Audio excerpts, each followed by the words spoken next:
Welcome to Exploring the Mystical Side of Life with your host, Linda Lang. Hi, this is Linda Lang from ThoughtChange.com. One of the things I've noticed when I work with my clients, especially as we work over a period of time, is that as we start clearing away some of that energetic debris that they have in their mind, body, spirit, that they have a deeper connection to their spirit. Their gifts start to develop, their understanding and insights and self awareness grow. And it's such a gift that we give ourselves when we can connect to our spirit. So today, my guest is Laura Horwig, a spiritual counselor, a psychic and medium, and we're chatting about how to bring more spirit into your life. Welcome, Laura. Thank you for inviting me. I'm really looking forward to our conversation. So, as a spiritual counselor, I would suspect that you guide your clients in bringing more spirit into their lives. Spirit, as in our divine self. It's spirit in the capital spirit in terms of it takes into everything into account. It takes in our internal beliefs about ourselves, about things that are greater than us, and also spirit in the sense of others on the other side, whether they be guides, loved ones, masters or angels that you're in contact with. So spirit is an umbrella term for all those things.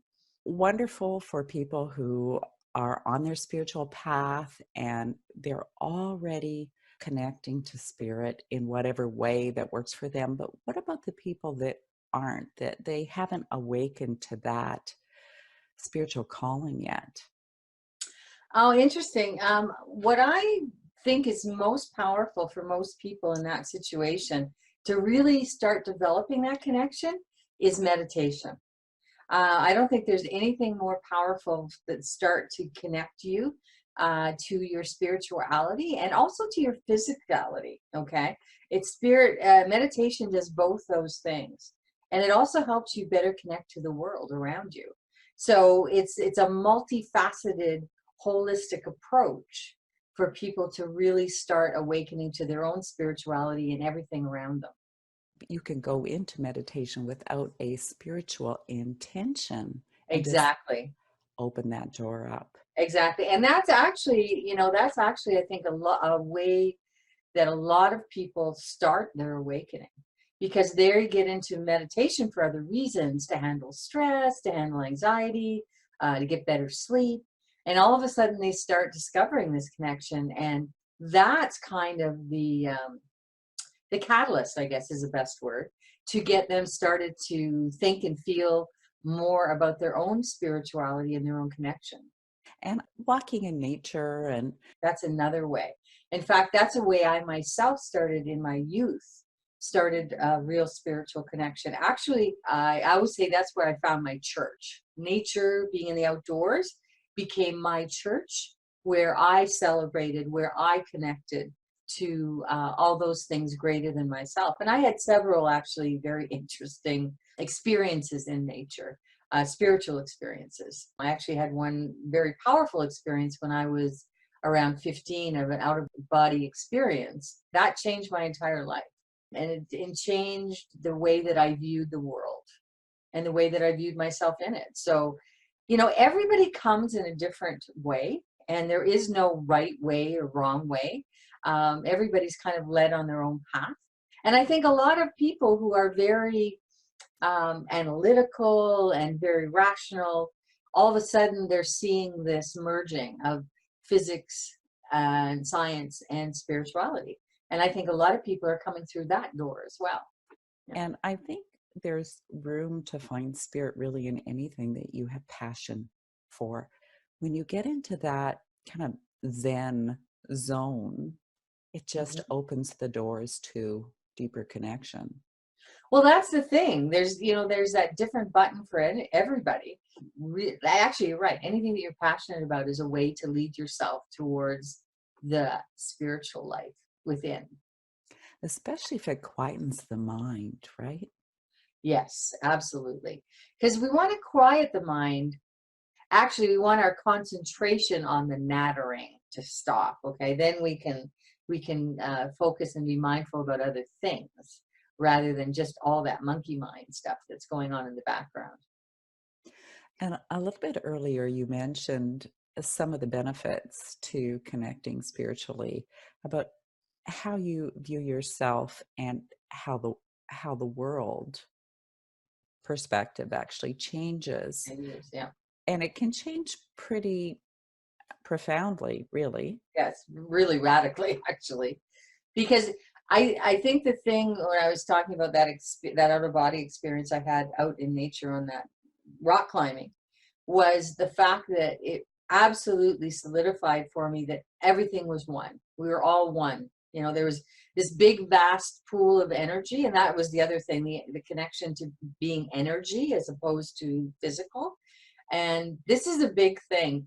The realization that we are spiritual beings having a physical experience as opposed to physical beings having a spiritual experience. Once you realize that, it changes your perspective on just about everything. Because then your focus is on your spiritual being as opposed to your physical. And that's when we can really start to grow and look at things from a different perspective, because it affects the way you look at other people. You know, instead of just looking at this physical person and this physical body and what they look like, and even, you know, to some extent how they act and their personality, we start looking at them, wow, there's got to be a infinite spiritual being in that person. You know, we're connected on a level most people don't even think about. And I think that makes people behave differently. You know, you see people treating people differently when you're looking at them from the perspective of you're looking at that we're all connected, that they're a spiritual being and you're a spiritual being, and we're all connected to everything. And when I say everything, I mean everything: nature, animals, everything in our physical world, all these other living beings, that we are all part of them as well, not just people, but all living beings, trees and animals. And it just changes the way that people act, the way that people think about things. And you know, we need more of that, and it's happening. And if you really start to really observe these things on a different level, then you start seeing them and you think, wow, maybe the world isn't quite what I thought it was. And that's what changes people, you know, not reciting dogma, not, you know, having all these practices that we were taught in so many, and not just in churches, but also just from day-to-day living. It just changes your perspective. And that's what I think is most important for people, because that's what's going to change our world. When we start seeing things in our everyday life, and we start treating each other differently. And when I say each other, I not only mean humans, I also mean animals, the earth, nature, trees, you know, all those things come into play.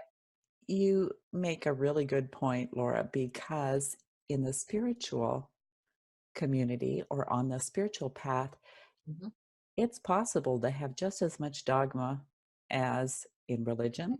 I have to do this, this, and this, and Yeah. this, and then I become enlightened. But that's not how enlightenment works. No, no, it's not. We have to get past some of this dogma in terms of ascension, because there's this real belief that's been out there for a while, and it's been accented in some communities, that ascension is about leaving the body. And that's not what ascension is. Ascension is about taking our physical body and raising its vibration and ascending that. We're still going to be physical, but we're going to be a lot closer to a light body experience than we have. Because that's the way that I've been shown that we originally came to this planet. Okay. We came in light bodies, and slowly we became more and more and more physical till we've got to where we are now, which we're very densely physical. And we're really unwinding that. And we're going back to where we were more of a spiritual being in, yes, a physical body, but in a much higher vibrating body, on a much higher vibration. So that's what we're really working towards. We're not working towards getting out of here and leaving and going someplace else. We are meant to transform this earth, this life, this physicality into a spiritual form of a higher vibration. We have that same teaching in my Huna studies. Yeah. It's not about reaching up for spirit, Mm. leaving this dimension and reaching up. Yeah. It's about bringing that spirit down into And yes. this reality and changing this reality. How do we bring spirit into our lives? It's those concepts and knowing that spirituality is an everyday practice. You are spiritual. You are a spiritual being. So everything that you do should flow from that and not the other way around. You know, it's not we're physical and we're trying to do all these, read all these spiritual teachings, do all these spiritual ceremonies. All those things are wonderful and they help us to become more aware of ourselves and what's going on in the universe. But it's really about having that connection to our authentic self, our soul self. And let's face it too, there's only a very small portion. Our soul energy is massive, okay? There's only a very small portion of that energy that can actually fit in a human body. And this is what a lot of people don't realize. That's where this whole concept of oversoul or higher self came from in the beginning, because that's where really the majority of our soul resides, because it simply can't fit into a human body. But that energy is what animates the human body. Okay. So we are much more than our human body, Absolutely. and yet we're connected to that higher self or the greater part of us, whether we're conscious of it or not. Or not. Yeah. But if we are conscious of it and we want to connect with it to develop our gifts or evolve on our path or for guidance, whatever reason, Mhm. have you any tips for the listeners about connecting to their higher self? Well, it's all about getting quiet. Okay. Stopping that busy mind, allowing yourself to have the time. Okay. If you're not meditating, even just sitting quietly and contemplating, being outside, going for a walk, I consider hiking and walking in nature a walking meditation. Okay. The problem with our incredibly busy lives now is we're just not making space for a lot of that. Okay. We're just so distracted by, computers, and everybody's always on their phone, and people aren't even talking to each other, let alone thinking of, thinking about what they're feeling or maybe about what they're thinking, and there's movies and people self-medicating with too many, with drugs and alcohol. All these things disconnect us and don't allow us to really connect to who we really are, to our authentic selves. And, a lot of the masks that we wear and the programming that we've had from our parents because they were programmed, and, the programming and the brainwashing that we get in school and from TV and all these things, I call it the muck that sort of settles over us. And we have to kind of scrape it all off in order to just get down to who we really are. And there's so many things and so many people that throughout our life have been telling us who we are.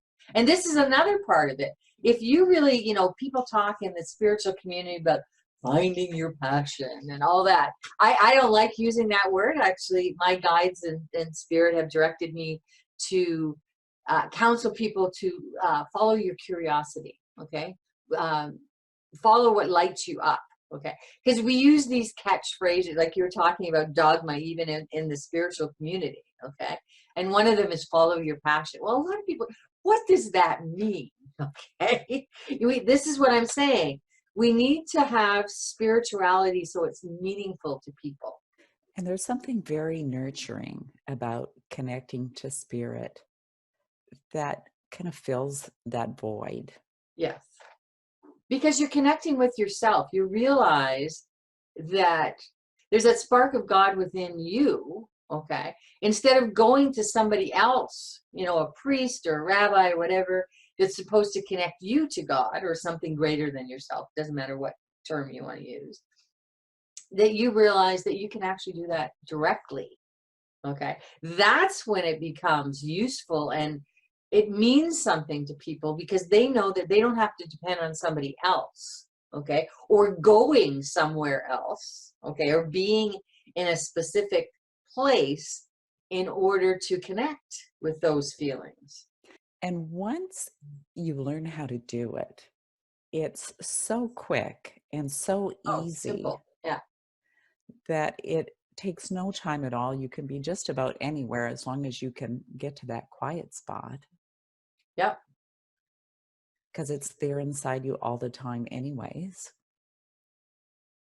And it's, people think you too that you have to be in a literally a quiet place. Okay. Now that helps. But quiet in But here is quite what. exactly. This is what we're talking about, being quiet. Okay. You could be like, I've been in some very loud, noisy places. And this is part again of developing your spiritual muscle. Okay. And this is what, all the great, especially the Eastern spiritual teachers talk about having that peace and that quiet within, regardless of what's going on around you. Okay. And this is why practices like yoga and meditation are so powerful, because they help you to find that quiet space within, regardless of what's going on outside you. The more you practice, the more you get in touch with it, and the more you work with your authentic self, your spiritual self, your soul energy, whatever label you want to put on it, the greater, the stronger it is, and the less that all these other things are able to distract you. So, and that's the important thing. Yes, it's lovely to be in these these restful, quiet places and retreats and, out in beautiful nature or meditating in a really quiet place. That's wonderful. But again, if you can't go out into this crazy world and have a way of maintaining that peace within, again, it's not really helping you. And there's nothing wrong with that energy, but I've been shown that that's a very old energy, because that's retreating from the world. Okay, that's an old energy concept. And right now we're meant to be in the world. And there's that lovely concept, it's actually in the Bible, I believe, of being in the world but not of it. And that's what it really means. It means being out in the everyday world, but having that peace within that allows you to kind of push all that craziness aside. Now, it doesn't necessarily mean that when you connect with spirit regularly that your life will be super smooth sailing and there will be no Oh, challenges. no, absolutely not.